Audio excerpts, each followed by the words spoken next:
మొత్తం అందరూ మోసపోయి బాధపడుతున్నారు. గ్రామాలలో రైతులైతే కోపం మీద ఉన్నారు. మీకు తెలుసు నాకంటే బాగా, రుణమాఫీ కాలే, రైతు బంధు రాదు, ఇదివరకు కరెక్ట్గా వచ్చే కరెంట్ ఇప్పుడు కరెక్ట్గా వస్తలేదు, యూరియా ఆఖరికి యూరియా అన్న కరెక్ట్గా ఇచ్చే ముఖం ఉన్నది రైతులకు. యూరియా కోసం ఇలా యుద్ధాలు చేయాల్సిన పరిస్థితి పాపం రైతులకు ఇలా ప్రతి గ్రామంలో ఉన్నది. అందుకే ఇప్పుడు మళ్ళీ ఎక్కడ లైన్లు కడతారో మళ్ళీ ఎక్కడ తంతారో అని భయంతో కొత్త దుఃఖం తెరిచిరు వీళ్ళు.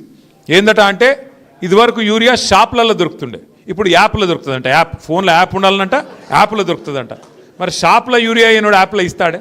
నాకు తెలియకడితే ఆడు ఉంటేనే కదా ఇది ఇచ్చేది. ఇక గట్లున్నది ఇలా కథ. ఎందుకంటే లైన్లు కనబడద్దు, దాచిపెట్టాలి. ఎన్ని రోజులు దాస్తావు? 10 ఏళ్ళు మరి కేసీఆర్ ప్రభుత్వంలో ఎందుకు లైన్లు లేకుండే? ఎందుకంటే నడిపేటోనికి తెలివి ఉండాలా, నడిపేటోనికి రైతుల మీద గుండెల్లో ప్రేమ ఉండాలా. అది కేసీఆర్కు ఉండే, నీకు లేదు. ఇంకొక్క ముచ్చట చెప్పి నేను బంద్ చేస్తా. ఏమన్నా అడిగినావు అనుకో గట్టిగా, ఏమా ఎందుకు చేస్తలేరు, మరి 100 రోజులు 6 గ్యారంటీలు అన్నారు కదా, ఏడవైనా స్వామి అంటే ఒకటే అబద్ధం చెప్పుడు నేర్చుకున్నారు. ఇక అప్పుల పాలైపోయింది రాష్ట్రం, అప్పులైపోయినాయి. అబద్ధం చెప్పినా అతికేటట్టు ఉండాలి. ఒక ఆయననేమో 6 లక్షల కోట్లు అప్పయింది అంటాడు, ఇంకొక ఆయన 7 లక్షల కోట్లు అప్పయింది అంటాడు, ఇంకొక ఆయన 8 లక్షల కోట్లు అప్పయింది అంటాడు. వాళ్ళకే శృతి లేదు. మరి కేంద్ర ప్రభుత్వం మొన్ననే ఒక ప్రకటన చేసింది పార్లమెంట్లో. ఒక బీజేపీ ఎంపీ గారు అడిగిండు తెలంగాణ ఆయన్నే, అసలు కేసీఆర్ గారు ప్రభుత్వం చేసిన అప్పు ఎంత అని అడిగాడు. అడిగితే కేంద్ర ప్రభుత్వం రిజర్వ్ బ్యాంక్ ఆఫ్ ఇండియా దగ్గర లెక్కలు తీసుకొని, కాగ్ లెక్కలు తెప్పించుకొని మొత్తం చాన్బీన్ చేసి పార్లమెంట్లో ప్రకటించింది. ఏమని ప్రకటించింది?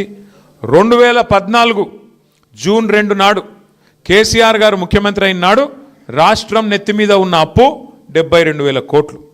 కేసీఆర్ గారు డిసెంబర్ 3, 2023 నాడు రాష్ట్ర ప్రభుత్వం నుంచి జరిగిన నాడు ఉన్న అప్పు 3.5 లక్షల కోట్లు. అంటే 3.5 లక్షల కోట్లల్లో మనకు విరాసత్గా వచ్చిన 72,000 కోట్ల అప్పు తీసేస్తే 2,80,000 కోట్ల అప్పు మాత్రమే మన ప్రభుత్వం చేసింది. మరి ఏం చేసిండు కేసీఆర్ గారు అప్పు చేసి?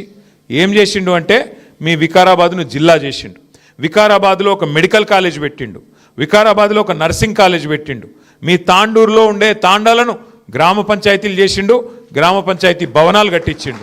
కేసీఆర్ గారు 1022 గురుకుల పాఠశాలలు పెట్టిండు.